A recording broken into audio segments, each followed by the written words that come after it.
देखिए, सबसे ज़्यादा फ़ायदा तो ये होगा कि किसान को जो कुछ उपजाते हैं, तो हम ये मान के चलें कि अगर देखिए किसानों को अपने फार्म को, अपने खेत को उद्योग के रूप में लेना होगा। अभी तक क्या हो रहा है कि किसान सिर्फ अपने खाने के लिए उपजाते हैं, ठीक है, और थोड़ा बहुत बिक गया तो बेच दिया, लेकिन इसको मतलब अपने खेत को एक उद्योग के तौर पे लेना पड़ेगा। जितना भी फूड प्रोड्यूस है, जैसे मखाना तो है ही है, जैसे अभी जूट की बात कर रहे थे, तो जूट अभी हमारे स्कोप में इमीडिएट नहीं है। हम जब करेंगे तो उसका वर्कआउट करेंगे, बट उसके अलावा जो धान है या गेहूं है, जो भी प्रोड्यूस करते हैं, इवन सब्जी भी प्रोड्यूस करते हैं कोई, तो हम उसके लिए भी मतलब उसके लिए हम मार्केट हो जाएंगे, हम उनसे परचेज करेंगे। नमस्कार, आप लोगों का स्वागत है। ये हमारा पहला प्रेस कॉन्फ्रेंस है जो बेसिकली किसान और जो किसान का जो समूह ग्रुप है, फार्मर प्रोड्यूसर ऑर्गेनाइजेशन, और हमारी जो कंपनी है जो उसको प्रोसेस करेगी, तो उसमें संबंध बनाने के लिए कि उनका जो प्रोड्यूस है हम अपने मतलब अपने फैक्ट्री में उसको लेके कैसे आगे बढ़ाएं, क्योंकि जो किसान का प्रोड्यूस है, एग्रीकल्चर प्रोड्यूस, वो हम लोग एज इट इज़ जनरली नहीं खाते हैं, उस कहीं ना कहीं तो उसको प्रोसेस करते हैं, वैल्यू ऐड करते हैं। तो उसके लिए हम क्या टटोल रहे हैं ऑप्शन कि क्या कर सकते हैं। तो इसमें ही जो है हमारे साथ नाबार्ड के डीडीएम सुमित जी हैं, सॉइल साइंटिस्ट एंड आईसीआर, हाँ, सर हैं, और फिर एकेंथिका के जो डायरेक्टर हैं वो हैं। तो हम लोग ओवरऑल जो है एक बैठ के ब्रेनस्टॉर्म कर रहे हैं कि इसमें क्या बेहतर किया जा सकता है, कि इस क्षेत्र के किसान को हम कैसे बेनिफिट दे सकते हैं। जी, कोई क्वेश्चन आएगा तो उसी हिसाब से हम आपको रिस्पॉन्ड करेंगे।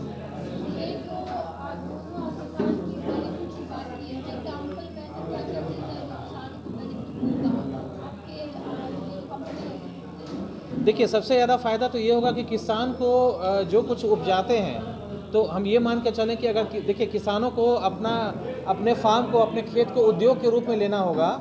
अभी तक क्या हो रहा है कि किसान सिर्फ अपने खाने के लिए उपजाते हैं, ठीक है, और थोड़ा बहुत बिक गया तो बेच दिया, लेकिन इसको मतलब अपने खेत को एक उद्योग के तौर पे लेना पड़ेगा। वो उद्योग है और उस हिसाब से उसमें क्या प्रोड्यूस करेंगे। तो जब प्रोड्यूस कोई करता है, जैसे कोई प्रोडक्ट आप बनाते हैं, आपने टी शर्ट बनाया या आपने कुछ चीज़ बनाया, उसको बेचने के लिए आपको मार्केट चाहिए होता है। तो किसान का जो प्रोड्यूस है, उसका जो जो फल है खेत में उपजता है, चाहे वो धान हो, गेहूँ हो, या सरसों हो, या फल हो, वो कहाँ बेचेंगे?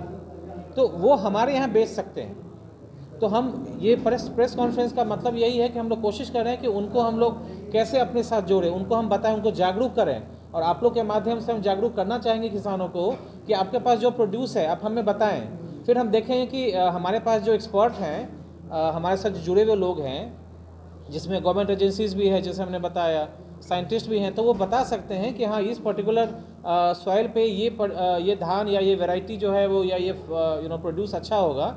तो उसके हिसाब से हम लोग कॉन्ट्रैक्ट फार्मिंग भी कर सकते हैं एफपीओस के साथ में। जी, अलग अलग चीज जो है, जो यहाँ पे जैसे कि जितने लोग बैठे हुए थे सब अलग अलग चीजों के बारे में बता रहे हैं, जो वो लोग अपनी चीज में जाते हैं। तो ये मिथिला नेचुरल्स मखान का आप लोगों का भी है, कहीं ना कहीं इसका भी क्षेत्र बढ़ेगा, क्योंकि और सब चीज जो है मखान में चल रही है। तो जितना भी फूड प्रोड्यूस है, जैसे मखाना तो है ही है, जैसे अभी जूट की बात कर रहे थे, तो जूट अभी हमारे स्कोप में इमीडिएट नहीं है।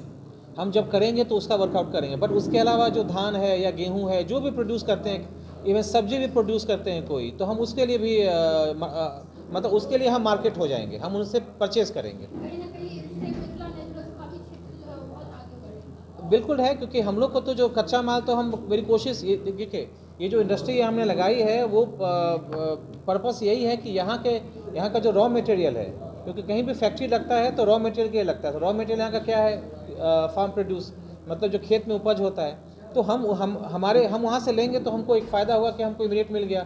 हम कंट्रोल ज़्यादा कर सकते हैं कि आप आज इस साल आपने ये पर्टिकुलर फसल उपजाई है, तो नेक्स्ट ईयर आप इसको ये इस तरह से करेंगे तो बेहतर होगा। तो कहाँ के किसान आपसे संपर्क करें, कोई क्षेत्र होगा? देखिए, पहले तो बिहार, मतलब वैसे देखिए तो पहले तो Madhubani, I mean step by step जो पहला स्टेप होता है आसपास के होगा। अदरवाइज हमारे पास बिहार से भी किसान आए हुए हैं, एफपीओ सब देख रहे हैं, बांका से आए हुए हैं, कुछ लोग सहरसा से आए हुए हैं, सुपौल से आए, मधेपुरा से आए हुए हैं, सासाराम से ही बातचीत हो रही है। इस किसान पहुंचे हैं या किसान समूह के प्रमुख पहुंचे हैं, तो किसानों के जो प्रमुख है वो पहुंचे हैं, कुछ किसान भी आए हुए हैं। उन लोगों से बातचीत हुई है, तो आपने क्या पाया कि किसानों की समस्या फूड उत्पादन में जैसे किस प्रकार से हो रही है और उनकी समस्याओं के लिए कुछ बातचीत हुई तो जो आपको देखिए, किसानों का जो सबसे ज़्यादा, जैसे अभी हम लोग बातचीत कर रहे थे और महेश जी ने जो किसान है उन्होंने बोला कि किसान कभी हिसाब नहीं करता है कि हमारा कितना लागत लगा और हमको कितना प्रॉफिट चाहिए। तो क्योंकि जिस दिन हम कुछ भी प्रोड्यूस लेते हैं तो उसका एक कीमत तय करते हैं मार्केट में। किसान के प्रोडक्ट का कोई कीमत नहीं होता है। आप देखेंगे 10 साल 20 साल पहले जो धान की कीमत थी, बाकी चीज़ों की कीमत कई गुना बढ़ गई, लेकिन धान का या गेहूं का कीमत उस हिसाब से नहीं बढ़ा, क्योंकि बेसिक नेसेसिटी आइटम है। उसलिए भी तो हम लोग को देखना पड़ेगा कि हम क्या कर सकते हैं। कोई एक किसान अगर चाहेगा कि नहीं मैं महंगा बेचूंगा तो उसका बिकेगा नहीं, बिकॉज मार्केट ट्रेंड के हिसाब से जाना पड़ेगा। तो हम लोग इसी को ब्रेनस्टॉर्म करने के लिए आज बैठे हैं और हम लोग अभी डिस्कशन पूरे दिन करेंगे। क्या जो किसान से जो भी कुछ आप खरीदते हैं सीरियल्स या पल्सेस, जी, क्या ये रेट आप खुद तय करेंगे या फिर किसान को भी कुछ राइट्स है इसमें? किसान को राइट से अपना प्रोडक्ट का प्रोड्यूस का तय करने का प्राइस, फिर हम मार्केट से उसको लिंक करके देखेंगे, हम उनके साथ बैठेंगे कि क्या प्राइस आपको अगर ज़्यादा है तो आपका कहाँ ज़्यादा आप ले रहे हैं, क्या ले रहे हैं। देखिए क्या होता है किसान का प्रोड्यूस सिर्फ ऐसा नहीं होता है कि आपने धान कर लिया। धान भी कई तरह के होते हैं, मोटा अनाज अलग होता है, सुगंधित राइस अलग होता है, तो दोनों का कीमत अलग है, प्रोड्यूस अलग है, मतलब उसका जो यील्ड है, जो उपज है वो कम होता है, इसलिए प्राइस ज़्यादा है। बहुत सारे लोग रोजगार की बात करते हैं, पिछली वीडियो में भी बहुत सारे लोगों ने कहा। तो अगर फैक्ट्री अरेर में है तो क्या यहाँ उनके लिए रोजगार संभव है? देखिए, रोजगार तो उनका खेत ही उनको दे देगा। अगर किसान की बात करें तो अपने खेत में ही रोजगार करें तो ज़्यादा अच्छा है, बिकॉज वो तो कंट्रोल में है ना अपने काम के, है ना। और खेत नहीं मतलब देखिए, रोजगार तो हमको तो लोकली चाहिए ही चाहिए। जैसे हम लोग जो भी काम यहाँ करेंगे, लेट्स से अगर हमने कोई प्रोड्यूस लिया, हल्दी लिया, तो हल्दी को उबालना या हल्दी को आगे प्रोसेस करने के तो हमें तो वर्कर्स चाहिए, वर्कफोर्स चाहिए, तो वो तो हम लोकल टैलेंट ही कोशिश करेंगे लेने का। किस माध्यम से किस तरीके से वो आ सकते हैं रोजगार पा सकते उसके लिए समय समय पे हम लोग सोशल मीडिया में अपने वेबसाइट पे हम देते रहते हैं। हमारा वेबसाइट का नाम एड्रेस है, मैं दे देता हूँ, www.mithilanaturals.com। तो वहाँ पे भी जाके वो देख सकते हैं कि वहाँ पे क्या कोई ओपनिंग है कि नहीं है, बिकॉज वेबसाइट जो है पूरे देश दुनिया के लिए ओपन है, तो कहीं से भी कोई देख के अप्लाई कर सकते हैं वहाँ। किसान फूल उत्पादन करते हैं तो उनकी अनिश्चितता रहती है कि उनका विक्रय कहाँ हो। तो इसके लिए मिथिला नेचुरल्स जो है तो इस प्रकार से उनको विश्वास दिलाएगी कि आप जब उत्पादन करते हैं तो आपका जो ग्रेन है हम परचेज करेंगे और उसका सही मूल्य जो है सो आपको मिलेगा। जी, तो इसमें क्या है कि वो हमारे साथ संपर्क करेंगे, उसी के लिए हम लोगों ने मीटिंग की, और ये मीटिंग हम लोग कोशिश करेंगे कि हर 2-3 महीने पे या सीज़न शुरू होने से पहले करें। जैसे अभी सीज़न शुरू होगा उससे पहले करें, फिर एक बार, और साल में कम से कम 3 बार तो करना ही चाहिए। रोड मैप कुछ तैयार कर रहे हैं? बिल्कुल कर रहे हैं हम लोग। हमारे प्रोड्यूस के लिए हमको क्या चाहिए मार्केट से, आई मीन किसान से चाहिए, वो हम कर रहे हैं, और किसान को हम बताएंगे कि आपको क्या प्रोड्यूस करना है। कैश क्रॉप जरूरी है, बिकॉज हमको ये देखना है कि धान और गेहूं के अलावा अगर हमको उसी खेत से अगर कुछ बेहतर चीज़ें मिल सकती हैं, जहाँ पे कैश, जैसे पहले कुसियार हुआ करता था, गन्ना, तो गन्ना के अलावा मखाना एक ऑप्शन है, बट मखाना है जो नीची ज़मीन है वहाँ तो हम कर सकते हैं, ऊंची ज़मीन में मखाना एडवाइजेबल नहीं होगा। तो वहाँ पे हम क्या कर सकते हैं उसके लिए हम लोग ब्रेनस्टॉर्म कर रहे हैं, बातचीत कर रहे हैं। जाते जाते सर किसानों को क्या संदेश देंगे जो खासकर मिथिलांचल के देखिए, किसान को देंगे कि जो हमारे FPOs हैं, जैसे बेनीपट्टी में हमारे अपने ही ब्लॉक में है एकेंथिका फार्मर प्रोड्यूसिंग कंपनी है, अकौर में उनका ऑफिस है, तो वहाँ पे भी जाके कर सकते हैं। हमारे यहाँ जो अरेर में प्लांट है, यहाँ पे भी आके संपर्क कर सकते हैं इस डिटेल के साथ कि हमारे पास इतना खेत है। हम अगर किसी FPO के साथ जुड़े हुए हैं तो उनका नाम देंगे, वो अगर नहीं जुड़े हुए हैं तो जुड़ना चाहते हैं तो हम उनको फॉर्म देंगे कि हमारे एकेंथिका से जुड़िए, या और भी जो FPOs होंगे उनके क्षेत्र में। बेनीपट्टी में तो मान लीजिए मधुबनी में है, लेकिन कोई अगर बांका में है तो हम बांका के FPO के साथ उनको टैग करेंगे। हमको बेसिकली लैंड बैंक बनाना है।